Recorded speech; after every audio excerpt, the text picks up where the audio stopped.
Hello and welcome into another episode of Locked On Wolves. Today on the show, I'll tell you why ESPN's power rankings are completely wrong, completely and utterly wrong. A terrible misrepresentation of the Timberwolves stacked up with the rest of the NBA, looking ahead to the future. The Wolves are much better than ESPN thinks they are. I'll explain why next.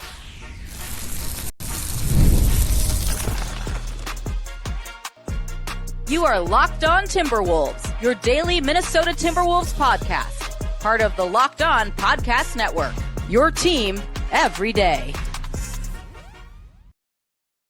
Hello and welcome to the Locked On Wolves podcast, part of the Locked On Podcast Network, your team every day. My name is Ben Beecken. I'm the host of Locked On Wolves. Happy Thursday, everybody, and a big thank you off the top for making Locked On Wolves your first listen every single day. We got a bunch of stuff to get to today. I want to spend a lot of today focused on these ESPN future power rankings that came out. And usually I don't let power rankings, period, bug me. They're not worth getting worked up over. I'm a little bit worked up about the future power rankings today. The Timberwolves somehow fell a few spots in the future power rankings since the last time ESPN did it. There are teams ahead of the Wolves in both individual categories and overall that have no business being ahead of the Wolves. And I'm going to get on a bit of a soapbox today. Several soapboxes, we'll call it. We're going to be jumping from soapbox to soapbox on today's show. That's what we're going to do today. We'll also get to the Wolves signed another player to the training camp roster. So we'll talk about that at the end of the show. But first, though, it's Soapbox City. That's what we're going to do here the first couple segments. Again, a big thank you for making this show your first listen. Of course, you can find it anywhere. You listen to Locked On Wolves wherever. You can also watch on YouTube, and also you can download the Locked On Sports Minnesota app on both Roku and Amazon Fire TV and find the show there as well. All right. So ESPN's future power rankings, if you're not familiar, you can find them over on ESPN. I don't even think they're an insider situation anymore. I think anybody can read them, or whatever insider is called now. So here's the definition. The definition is ESPN's projection of the on-court success expected for each team over the next 3 seasons. Okay, so this season we're entering now, 25-26. And then the 2 seasons following that. Okay. They do these, I think, twice a year. For some reason, it doesn't say how often, but I want to say they did them in the spring at some point. And the way that this works is also apparently only done by 3 people: Kevin Pelton, Bobby Marks, and Tim Bontemps. Marks, of course, former front office exec. Pelton has worked in front offices, but he is an analytics guy first, and Bontemps is a reporter. So 3 guys with slightly different, viewpoints. They're supposed to rate each team in the league in 5 categories, rank them relative to the rest of the league. Okay. And the article doesn't actually, it says that there's an explanation on like what each category means. And it's not like, it's not actually a full explanation, but the categories are players. So the roster, management, which includes ownership and the front office. It's a combination of front office, ownership, and also coaching. Money, so salary cap situation, draft, future draft assets, and the market in which they play. Now, important, players are worth 50% of the team's overall future power rating. So if this seems a bit convoluted, it is. But basically half of, like, they're weighting these scores, half of it goes toward the roster, which makes a ton of sense. That is the most important part. It's the most important determining factor of ultimate on-court success. And yes, money available, draft capital, and also managing draft assets, and the competence or lack of competence in the management group, ownership, front office, on down to coaching staff, is going to ultimately impact what you can or what you are unable to get out of your roster, out of your players, right? So, like, for instance, 30th is the Phoenix Suns, 26th in terms of roster, 30th in draft assets because they have, like, no picks at all, 22nd in money. Like, the market is the only thing that's not bottom 10 for the Phoenix Suns. So they're dead last. Of course, also down there, the Pelicans, the Bulls, the Nets, the Wizards. I don't even know how the Wizards are at 26. I guess they have a ton of cap space would be the reason. That's kind of your bottom few. That all makes sense. The very top, of course, it's OKC. They're number 1 in players, number 1 in draft assets, which is insane that they're number 1 in both, number 1 in management. They're 28th in money because they are going to be capped here very quickly. And they're 29th in market. The only market to rank behind OKC is Minnesota, which I'm going to talk about that. I think it's crazy. here we are. That's actually maybe the least crazy thing, that they would be ranked 30th in market, even if I disagree with it. So OKC's number one. One of the issues I have here is Houston is number two. We'll talk about that. The Knicks are number three. Cleveland is number four. The Clippers are five. Golden State is six. Orlando is seven. The Lakers are eight. The Nuggets are nine. The Spurs are 10. And Minnesota is down there at 11 in the ESPN Future Power Rankings. Okay. I should also say they moved down from 8 from the last time they did this ranking. First, I want to talk about how ridiculous it is. Like let's just start here before we get into each individual category. You know how many teams have won more regular season games than Minnesota over the past 2 seasons? So 23, 24, 24, 25. Only 4 teams have won more regular season games than Minnesota in the entire NBA. Obviously OKC, obviously Boston. They've won the last 2 titles. Also, Cleveland has won 7 more regular season games than Minnesota, and Denver has won 2 more regular season games than Minnesota. And actually, if you want to lump in playoff games, which I didn't actually do that math, but I'll tell you the only teams that would be ahead of Minnesota would be OKC and Boston. Cleveland has not gotten to the conference finals, and Denver hasn't gotten to the conference finals in the last 2 years. So Minnesota is third in overall. I'm assuming that like my math is correct there. I know they're number 5 overall in total regular season wins. If you want to include playoffs, they're ahead of Denver. They're ahead of Cleveland over the past 2 seasons. So the results are there. And you say, oh, okay, but this is future power rankings. Yeah, okay. Tell me how the Wolves got worse over the last 2 years. I understand Nickeil Alexander-Walker's gone, but that's not going to cause them to tumble by 3 spots. Anthony Edwards is getting better. The roster is intact. They had 3 starters coming off the bench for them last season. Nickeil's getting talked about as this massive piece in Atlanta. Now, as Reid gets an extension and already won 6th Man of the Year 2 years ago, and you have Dante DiVincenzo. Explain to me how the Timberwolves should be going backwards in these power rankings. It makes absolutely no sense. They have the results from the last 2 years, and they haven't gotten worse. It's not like they gave a terrible extension out. It's not like they, I don't know. Like, I have no idea. It doesn't make any sense. And I guess the answer, if you were one of the people doing this list, is probably, oh, well, they didn't necessarily go back. It's that other teams leapt over them because of what they've done. So, like, the Lakers were 21 last time. This must have been done pre-Luka trade. They get Luka Doncic, now they're 8. I understand that argument. The roster is great because of Luka. But if you're going to use that argument, then why are the Wolves only 7th in roster? Why are the Wolves behind the Orlando Magic in roster? Orlando's 6th, and the Wolves are 7th. What are we doing? Like, nobody's arguing that Paolo Banchero is better than Anthony Edwards. And Franz Wagner's nice, and Desmond Bane's nice, and Jalen Suggs is nice, but these dudes are getting paid a ton of money, and none of them are anywhere near as good as Anthony Edwards. So how is Orlando ranked ahead of Minnesota in terms of players and roster? It just it boggles the mind how that argument could even be made. So you can't take away from the Wolves' regular season success over the last 2 years. You can't take away from their playoff success over the last 2 years, because obviously, Dallas and it wasn't as good this year as they were last year, this past season. Indiana wasn't as good 2 years ago as they were this last year. And also factor in the injuries to Halliburton and Tatum, and you know who else isn't in the top 10 are their teams. Boston's 13th, tumbling from 2nd. The Pacers are 15th after having been 14th. And obviously, if Halliburton hadn't gotten hurt, they would have been higher too. So, how are these teams that have no track record of real success past Minnesota ahead of Minnesota? Again, I'm not talking about the Thunder.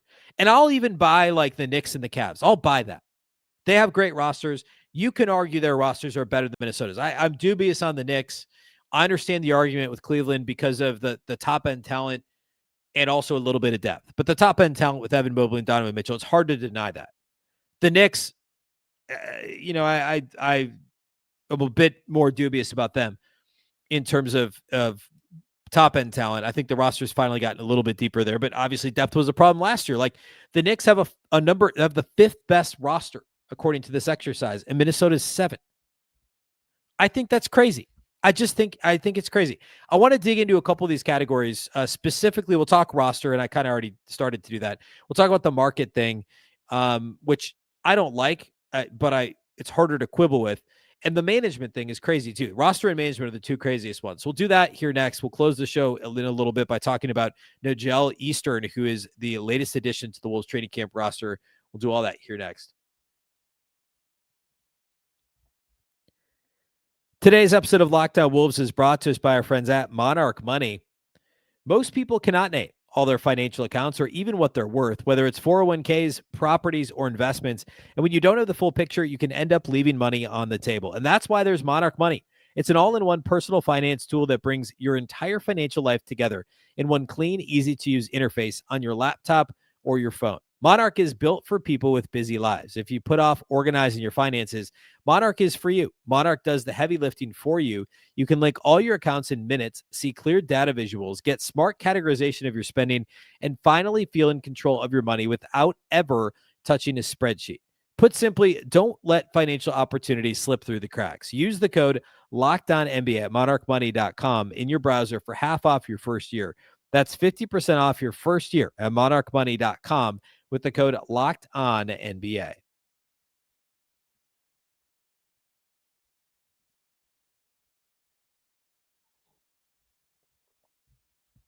All right. Let's keep talking about the roster thing since I'm already a bit on that soapbox before I hop to the next one. So Orlando, I don't get that one. I like it. And let's do this. We can talk about the rosters that are ranked ahead of Minnesota. So Minnesota's roster is ranked 7th on this list. Rosters ahead of Minnesota, or players is the other thing they call it in this thing. Cleveland's 3. I'm okay with that. Denver's 4. I'm even okay with that because of the high end of Jokic. And now there's at least a little bit of depth. And I think the upside's relatively limited. And I would even argue lower than Minnesota's upside because of the youth of Anthony Edwards, the youth of Jaden McDaniels. And you could even throw in some of the bench guys. Nas is like 26. Like he's still improving. TJ Shannon's an older second-year guy, but he's a second-year guy and a first-round pick. And Rob Dillingham's a 20-year-old lottery pick who has a ton of potential. Like the overall roster talent, I don't know. I get it with Denver. I'm not going to argue against that one. Houston at number 2, I still don't get that one. I just don't get it. And if Houston wins 60 games this year and proves me wrong, then so be it. But I can't stop talking about how I'm shocked that everybody is just this much all over Houston. The idea of Houston is nice. I know they were the 2 seed last year, but check the standings and see by how many games they were the 2 seed. They had the same point differential Pythagorean win-loss as Minnesota. And I certainly think they had a good offseason. I would argue Denver's was better. I'd put Denver ahead of Houston. Anyway, they're 2 on this list in terms of their roster. The Knicks are 5. We talked about them. And Orlando's 6, which is extremely humorous. And we talked about OKC being at number 1. So I would probably put Minnesota 5. I would put them ahead of Orlando, and I think I'd even put them ahead of Houston. I understand the Knicks thing. I would maybe even argue the Wolves 4 and the Knicks 5, but I get that one at least a little bit. And obviously OKC, I'm okay with with Denver, not Dallas. So I think the Wolves are a little bit ranked too low there. The Orlando one is the one that gets me the most. Houston, you could argue they're ahead of Minnesota, but arguing they're second is a tough thing for me. I don't know how they have a better roster overall than Cleveland. I don't know. It's just, again, boggles the mind is where I'm at with that. So Minnesota having the 7th best roster. And again, that's 50%. That's weighted as 50% of the overall future power rankings score, which got Minnesota to, 11 on this list overall. Management is the other one that I think is crazy.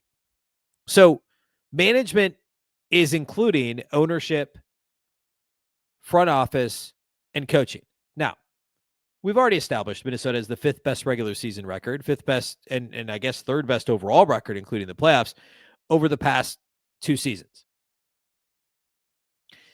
Nobody's sitting here arguing that Tim Connelly is not good in the front office. Now, we don't know ultimately what Mark Lowry and Alex Rodriguez are going to do as owners, but it's certainly not a downgrade from Glenn Taylor. And early returns have been good considering they hired Tim Connelly. They spearheaded the Rudy Gobert acquisition. They have, moved everything else forward related to the, I guess that technically the arena stuff hasn't moved forward, but clearly signs are pointing that direction. They've overhauled so many things, and the Wolves have only been good since they came in the fold. And from a coaching standpoint, again, We've already identified Minnesota is the 5th best record in the last 2 years. Chris Finch has one of the better winning percentages in the league. He's gotten to the conference finals 2 straight years. How would anyone argue he's not a top 10 coach? So if they have a top 5 Pobo / GM in Tim Connelly, which I think he clearly is, remember, he built the Nuggets team and left 1 year before they won the championship. And we'll call Chris Finch a top 10 coach, but you could argue he's a top 5 coach. Then how are the Wolves 11th in management? I just don't get it. It doesn't add up to me. Or excuse me, 10th in management. Still, how are they 10th in management? Like, let's look at some of the other teams that are ahead of them on this list. I'm okay with Indiana at 7. It's in a weird order, which is why I'm going in a weird order. Houston at 4. Obviously, their front office has rebuilt on the fly, and I'm fine with them being in that neighborhood. Golden State at 5. Are we still giving them the benefit of the doubt from a management standpoint? I mean, the ownership, not all the same people are involved. Obviously, Bob Myers is no longer there. Like, they kind of have bungled some of the stuff the last couple of years. The fact that they retooled on the fly and won a championship with Steph later in his career was really impressive. But what's going on with the Kuminga stuff? What's gone on the last couple of years building around Steph Curry? I don't know. I don't know that we should be giving them the benefit of the doubt anymore. Cleveland at 6. I don't know. I don't really understand that one. Like, why? Boston at 8. Let's see what else. Clippers at 2. Like, it's kind of funny now. Clearly, this voting happened before the Kawhi stuff came out. And I get that Ballmer will throw money at anything, and he built a great arena. And Lawrence Frank does a good job in the front office. But, like, has it worked? Have the Clippers won a playoff series? I know they haven't won 2 under Ballmer and the current front office. And Ty Lue's a great coach. Like, nobody's arguing that. I'm not about to argue that. Like, I'm totally good with Ty Lue being ranked ahead of Chris Finch as a head coach. That's fine. But the combination of all three, I just don't get it. Miami, I understand the track record, and it's all the same people there. I get that one. OKC first, fine. So, like, Minnesota shouldn't be 10th. I think they should be in the 6th to, at lowest, 8th range. I'd probably put them 6 or 7. But 10 is too low. I just think it's crazy that a couple of these teams are ahead of Minnesota. And then the last thing is the market thing.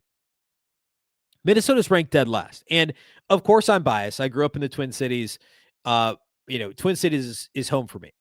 And I think many people listening to this podcast will be biased. I don't think that if you polled every NBA player, they would say that Minnesota is the worst market to play in. I just don't think that that's what you're going to get. Like, 29 is OKC. And here's the thing. Like, from a cost of living standpoint, OKC is a lot cheaper than Minnesota. From an atmosphere arena standpoint, they have a great atmosphere in OKC. So what all are they factoring in? Is it just like is it just weather? Is it just market size? Are they not factoring in like the income tax thing? Because like Florida and Texas don't have income tax. Are they not factoring in the arena atmosphere, the fan base? I just don't like it's not all there. We don't know. But I don't think Minnesota should be after OKC. I don't think Minnesota should be after New Orleans. I don't think Minnesota should be after Sacramento. Sacramento's 27 on this list.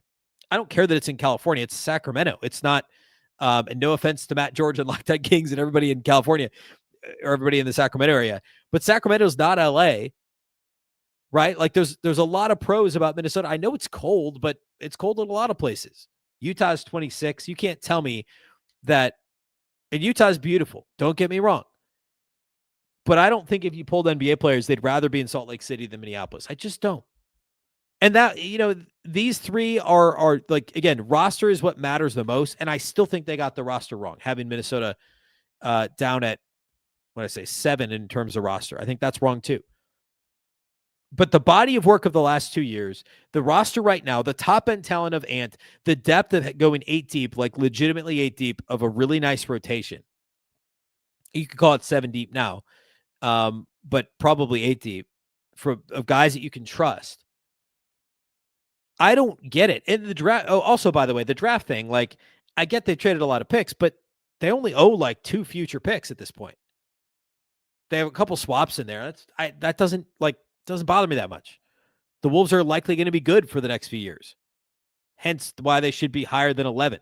The fact that the Wolves, who have been in consecutive conference finals, aren't in the top 10 of the future power rankings with a 24-year-old all-world superstar in Anthony Edwards is just inconceivable. But here we are. All right. I want to close by talking about Nojel Eastern, and he has the latest addition to the Timberwolves training camp roster. We'll do all that here next to close out the show.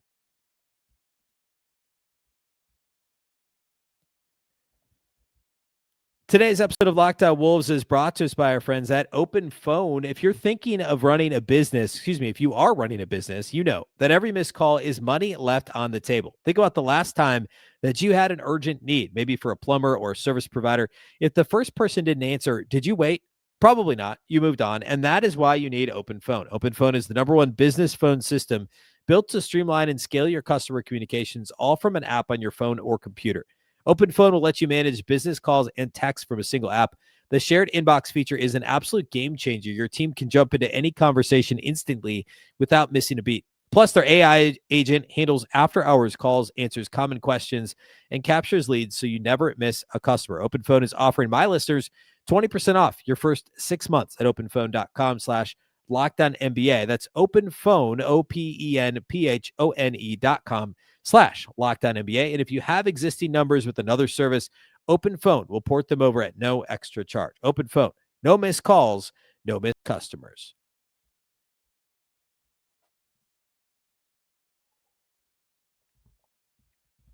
All right, yesterday's show, actually 2 days ago, I spent more time breaking the roster down. Yesterday, Andrew Dukowitz from Zone Coverage was on, and we talked about a number of different things.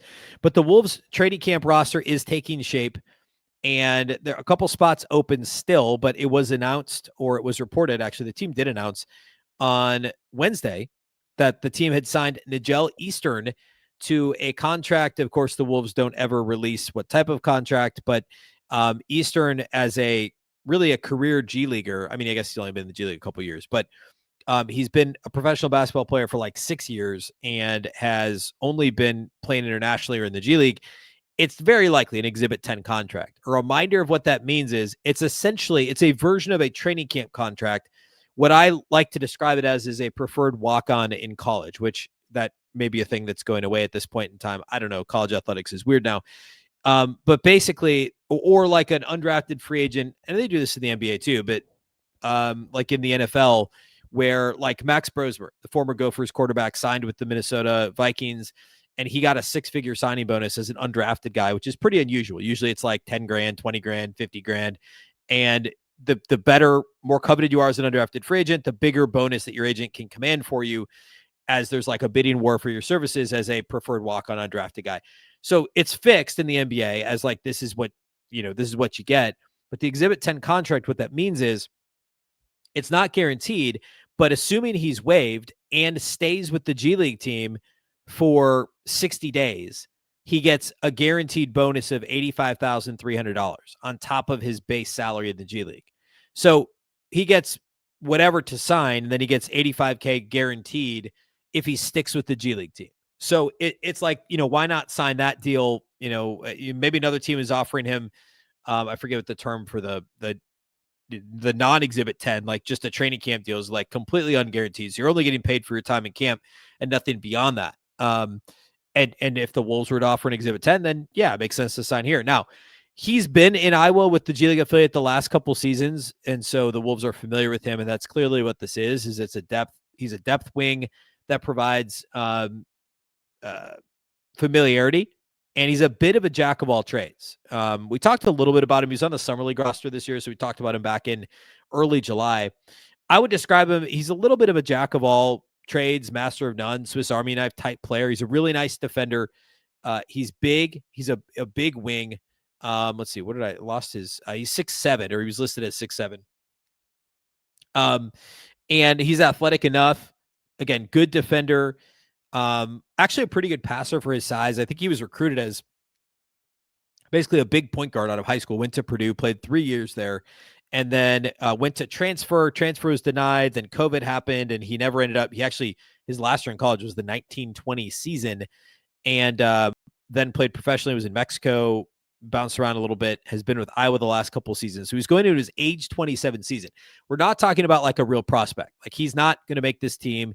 He's not, he's not, apologies to Nojel. He's not going to be an NBA rotation player, but he's a playmaking wing that knows how to play. He's developed a shot. Like he didn't shoot threes in college. At Purdue, he total for his career was 3 of 16 shooting threes total over 3 seasons. Played in over 100 games, 104 games, attempted 16 threes and made 3 of them. That's 18% in college. In the G League, he developed a little bit of a shot. And last year in the G League, he shot, 35 for 84 in the regular season. So almost 42% from 3. Now, I don't know that that's a real percentage, but the volume at least is dramatically higher than it was in college or even when he first started in the G League. So there could be a little something there in terms of developing a shot. I think this is more a function of this guy's been a good soldier in the Minnesota system, the larger system, going down to the Iowa Wolves the last couple seasons. They obviously liked what they saw from him in Summer League. He can do a little bit of everything. There isn't a ton of wing depth for Minnesota. You get past that top 8 we've been talking about. It's TJ Shannon. There's really nobody else that could play the 3. There's no more Josh Minot. Joe Ingles isn't, like, you shouldn't really have him at the 3 at this stage in his career. He's more of a small ball 4 type guy. Like there isn't any additional depth on the wing beyond what the guys they already have. I mean, you even look at like the 2-way guys. Enrique Freeman's more of an undersized 4, and Tristan Newton's a combo guard, and doesn't have the size, and Zakarski's a center, and Berenger's a center. There just isn't a whole lot of actual wing depth beyond, and obviously like of the best players on the team, the top 7, 8, Ant and Jaden McDaniels and Dante, like they've got a ton of these guard combo wing type guys. But beyond that, there isn't a whole lot. So he gives you, Nojel Eastern gives you another guy, a playmaking wing who knows how to play, who's developed a bit of a shot, jack of all trades, solid defender, been in the system, scored a little bit, had a couple nice scoring outings, individual games in the G League last season. So that's all this is a depth play for Minnesota. And they still have, I believe, they certainly have the one standard roster spot left. I believe they have 2 other non-guaranteed training camp type spots available that they could fill. They also could just fill 3 and not bother handing out a guaranteed contract prior to training camp. And I don't think they will. I've said this all along. I don't think they will do that, but they could. That gives them, they can go up to 21 contracts for training camps. They can sign 3 more guys, if my count is correct, to come to training camp on partially or fully unguaranteed deals, and then shake it out, let it shake out from there. Like maybe one of them earns a fully guaranteed deal, but more likely than not, they leave a roster spot open. They sign some guys to exhibit 10 deals, and they can stock the pond a bit in Iowa then as well. All right. That's all I got for you today. I'll be back again tomorrow. We're back to daily Monday through Friday, so I will have a show for you tomorrow. If you missed the show yesterday, it was Andrew Dukowitz from Zone Coverage. We covered a number of things, including the West as it currently stands, the value of continuity on the roster, and what we're expecting out of Ant and the Wolves roster growth this season. So we covered a number of topics. That was yesterday's show. So please go check that out if you have not already. A big thank you for making Locked On Wolves your first listen every single day. Of course, this show is free and available everywhere. That includes YouTube as well as all of your favorite audio platforms. Wherever you like to listen to podcasts, you can find Locked On Wolves. You can also watch on the Locked On Sports Minnesota app on both Roku and Amazon Fire TV. A reminder that the Locked On NBA Top 100 is here. Talked about it all last week on the show, Monday through Friday. And, of course, this is a list that was voted on by hosts of all the Locked On NBA shows, experts that cover these teams and all these players every single day throughout the season and really throughout the calendar year. Check out the full list on Locked On Sports Today on YouTube or wherever you get podcasts. And again, don't miss all my coverage of the list last week, the Locked On NBA Top 100 player list. Monday through Friday, I covered it last week, so go check it out.